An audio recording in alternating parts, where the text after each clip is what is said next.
ያሳዝናል። በጣም ነው የሚያሳዝነው። ዛሬ በጣም ከፍቶኛል። በጣም ልነግራችሁ በምችለው መልኩ እንኳን ሳይሆን በጣም በከባዱ ነው የከፋኝ። በጣም ነው የተቀየምኩት። የተቀየምኩትም በአንዳንድ ጋጠወጥ በሆኑ ሰዎች ምክንያት ነው የተቀየምኩትም። እኔ ስማቸውን እዚህ ጋር መዘርዘርም መጥቀስም በራሱ አያስፈልገኝም። በጣም ነው የከፋኝ። በጣም ነው ያዘንኩትም። እንዴ እኔ ማለት ማሜ ማለት ይሄ ነኝ እንዴ? የእውነት እዚህ ደረጃ ነኝ እንዴ ያለሁት? እንደዚህ አይነት ነገር ውስጥ ነው እንዴ ያለሁት ብዬ ራሴን ለ24 ሰዓት ራሴን ስገምተው ስጠይቀው ነበረ። እኔ እንደዚህ ነኝ እንዴ? ራሴን ስጠይቀው አንዳንዴ ራሳችሁን የምትጠይቁት ጥያቄ ምላሽ ላታገኙለት የምትችሉት ሁኔታ ማለት ነው። ያ ነገር ነው የተፈጠረውና እውነት በጣም ነው የከፋኝ። በጣም ነው ያዘንኩት። ይሄን ነው ብዬ ልጠቅሰው የማልችለው ነው። ወይኔ ወይኔ ወይኔ ወይኔ ወይኔ ወይኔ ጓደኛ እኮ የለም በዚህ ዘመን። ጓደኛዬ ብላችሁ የምትይዙት ሰው የለም። የትም ልታገኙ አትችሉ። የጓደኝነት ትርጉም የገባው ሰው ካልሆነ በስተቀር በዚህ ዘመን ላይ ጓደኛ ይዛችሁ ከጓደኛችሁ ጋር በፍቅር ዘልቃችሁ አብራችሁ የምታረጁት ሰው አለ ብዬ አላስብም። በጭራሽ ማለት ነው። እኔ በጣም ነው የገረመኝ። ይጣላሉ፣ ይለያያሉ ብለን የማናስባቸው ሰዎች ተጣልተው እናገኛለን። ይዋደዳሉ፣ ይፋቀራሉ ብለን የምናስባቸው ሰዎች በትንንሽ ነገሮች ተለያይተው እናያቸዋለን።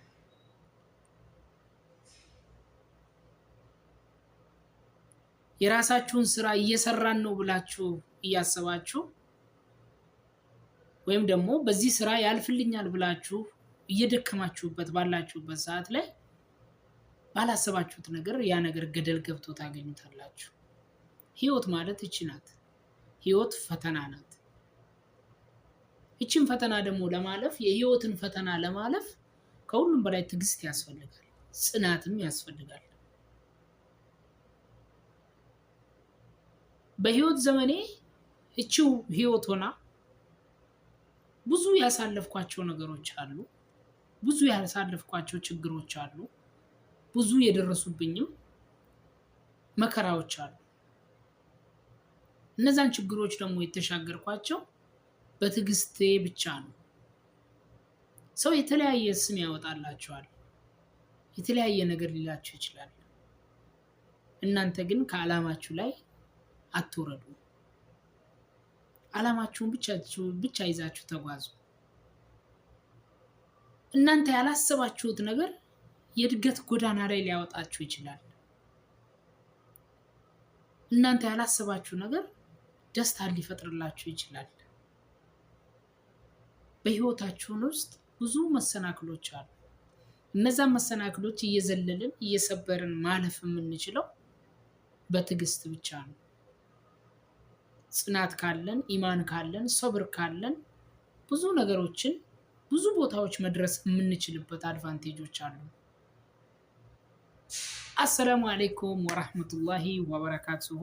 ውድና የተከበራችሁ የቻናሌ አድማጭ ተከታታዮች፣ ውድ ቤተሰቦቼ ዛሬ በራሴ ስራዎች ነው የመጣሁት። በጣም ተሰምቶኝ ነው።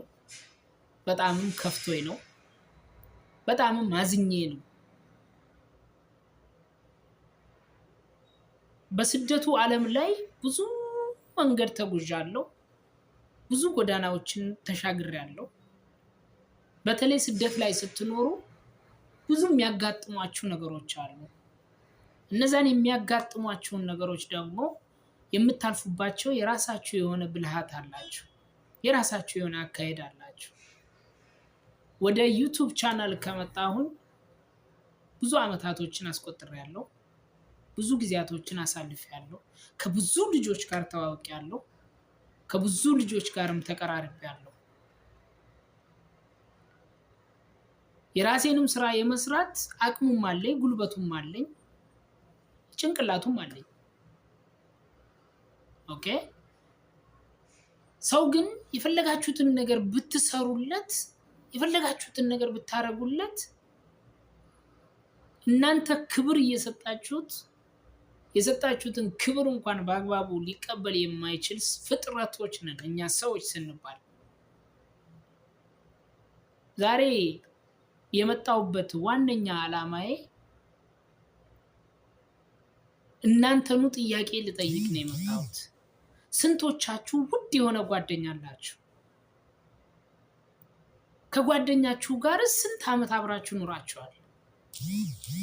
ያ ጓደኛችሁስ ምን ያህል ለእናንተ ክብርና ውዴታ አለው የሚለውን ጥያቄ ልጠይቃችሁ ነው የመጣሁት። የእውነት ጓደኛችሁን ትወዱታላችሁ? ጓደኛሽን ትወጂዋለሽ? ይህን ጥያቄ ለእናንተ ልጠይቃችሁ ነው የመጣሁት። ወይስ ጓደኛ የለም ብላችሁ ታምናላችሁ? እናም እኔ እስካሁን ድረስ ጓደኛ የሚባል የለኝም። እውነቱን እነግራችኋለሁ። ጓደኛ ማለት የጓደኛን ትርጉም ለሚያውቅ ሰው ብቻ ነው ጓደኛ ብላችሁ የምትይዙት። ነገር ግን ዝም ብላችሁ በተለይ በሶሻል ሚዲያ ላይ ስትመጡ ከብዙ ሰዎች ጋር ትተዋወቃላችሁ። ስለተዋወቃችሁ ብቻ ጓደኛ ናችሁ ማለት አይደለም። ከተለያዩ ሰዎች ጋር ትገናኛላችሁ፣ ከተለያዩ ሰዎች ጋር ታወራላችሁ፣ ትጫወታላችሁ፣ ወይም ደግሞ ትጠያየቃላችሁ። ያ ደግሞ ጓደኛ ሊባል አይችልም። ጓደኛ ማለት ገመናችሁን ሊሸፍንላችሁ የሚችል፣ ማንነታችሁን ሊረዳችሁ የሚችል፣ እናንተ ሳትናገሩ እናንተን ሊያውቃችሁ የሚችል፣ ካፋችሁ ከአንደበታችሁ ቃላት ሳይወጣ እናንተን ሊመለከታችሁ የሚችል፣ ያ ነው ጓደኛ ማለት። ነገር ግን አንዳንድ ጊዜ ሰዎች እናንተ የማትፈልጉትን ነገር እንድታደርጉ ይገፋፏችኋል፣ ወይም ደግሞ እናንተ ውስጥ የሌለን ባህሪ እንድታመነጩ ያደርጓቸዋል። እኔ ሰሞኑን የደረሰብኝ እንደዚህ አይነት ነገሮች ናቸው።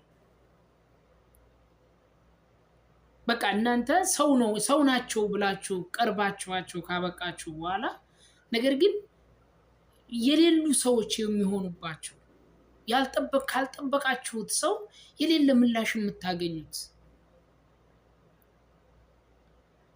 እናንተ ይናገራል ብላችሁ ከሱ አንደበት ይሄ ነገር ይወጣል ብላችሁ የማትጠብቁት ሰው ውስጥ የሌለ ጥያቄዎች ሲመጡባችሁ፣ የሌለ እናንተ ያላደረጋችሁትን ነገር አደረጋችሁ ተብላችሁ ስማችሁ ሲጠራ በጣም ነው የሚያስጠላው ማለት ነው። በጣምም ነው የሚከብደው። እኔ ዛሬ ስም መናገር አልፈልግም። በጣም ተጎድቻለሁ፣ በጣምም ተበድያለሁ።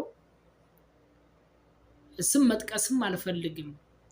ምክንያቱም የራሴን ስሜት ነው እዚህ ጋር እያንጸባረኩ ያለሁት እና ምናልባት ይሄን ቪዲዮ ያ ሰው እያዳመጠ ከሆነ ሊሰማው ይችላል ወይም ደግሞ ሊያዳምጠው ይችላል። ነገር ግን ደግሞ እኔ ስሙን እዚህ ጋር መጥቀስ አልፈልግም። የራሴን ስሜት ምናልባት እሱም ጋር ያ ስሜት ሊኖር ይችላል፣ እሱም እንደፈለገ ማንጸባረቅ ይችላል። እኔ የራሴን አመለካከት ነው ማንጸባረቀውና ወይም ደግሞ እናንተ መልካም ነገር እየሰራችሁ ባላችሁበት ሰዓት ላይ ከዛ ከመልካም ስራችሁ ላይ የሚያደናቅፉ ብዙ እንቅፋቶች አሉ። እነዛን እንቅፋቶች ተሻግራችሁ ማለፍ የምትችሉበት የራሳችሁ የሆነ መንገድ አለ።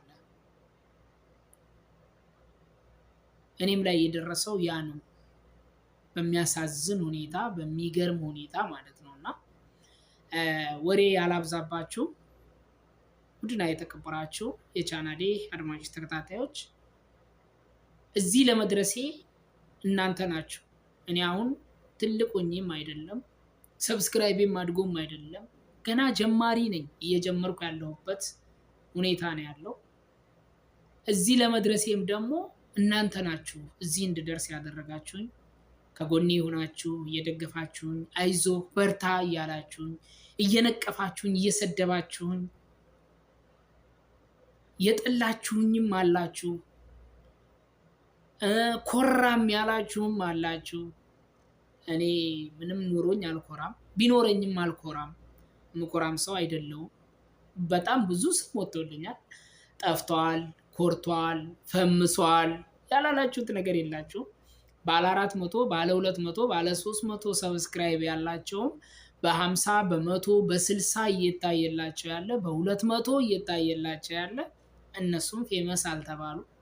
እኔ በ500 እና በ1000 በ300 በ500 በ800 ቪው እየታየልኝ ፌመስ አድርጋችሁኛል። ፌመስ ስላደረጋችሁኝ በጣም ደስ ብሎኛል። ኢንሻአላህ እንፈምሳለን። እኛም ለመፈመስ ወደ ኋላ አንልም። ምንም ችግር የለውም። ለመፈመስ ደግሞ እናንተ ናችሁ እንድፈምስ የምታረጉኝ፣ እንድፈምስ የምታግዙኝ እናንተ ናችሁ፣ እንድፈምስ የምታረጉኝ እናንተ ናችሁ። እኔ ደግሞ ግን ኩራት የለብኝም። ኩራት የሰይጣን ነው፣ የኔ አይደለም። እምነቴ አያዘኝም። እንድኮራም ለራሱ እምነቴ አያዘኝም። እናንተ አንድ ግመል በመንገድ ላይ የሚሄድ ግመል ውሾች ቢጮሁበት ዞር ብሎ አይመለከታቸውም። እኔ የምትሰድቡኝም የምትዘልፉኝም ስለኔ መጥፎ ነገር የምታወሩም አልሰማችሁም። ጆሮዬ ሊሰማችሁ አይችልም። አላማና አላማዬን ብቻ ይዤ የምንቀሳቀስ የራሴን ስራዎች እየሰራሁ እምኖር ሰው ነኝ። ማንኛውም ሰው የሚሰራውን ስራ ከመስራት ወደኋላ አልልም፣ እሰራለሁ። ይጠቅመኛል ብዬ ያሰብኩትን ነገር ከመስራት አልቦዝንም፣ እሰራለሁ። ስለ ዩቲዩብ አውቄ አይደለም፣ ስለ ዩቲዩብ አላውቅም። የምችለውን የራሴ የሆነ እውቀት ደግሞ አለኝ አልহামዱሊላህ። እሱን ደግሞ አላህ ነው የሰጠኝ እንጂ እናንተም አይደላችሁም። ይሄን እያልኩ ያለሁት ለምትወዱኝ አይደለም። እኔን እየተሳደባችሁ ላላችሁ፣ እኔን እየዘለፋችሁ ላላችሁ፣ እኔን ወዳልፈለኩት ጎዳና እንድጓዝ እያደረጋችሁ ላላችሁ ነው ይሄን እያልኩ ያለሁትና ወሬ አላብዛባችሁ። ውድና የተከበራችሁ የቻናሌ አድማጭ ተከታታዮች፣ ውድ ቤተሰቦቼ፣ ለዚህ ዩቲዩብ ቻናል አዲስ የሆናችሁ ሰብስክራይብ እያደረጋችሁ እንደ ወትሮም ከጎኔ እንደሆናችሁ ሁሌም ከጎኔ ሁኑልኝ እላችኋለሁ። ከልብ ነው የማመሰግነው። ወሰላሙ አለይኩም ወራህመቱላሂ ወበረካቱ።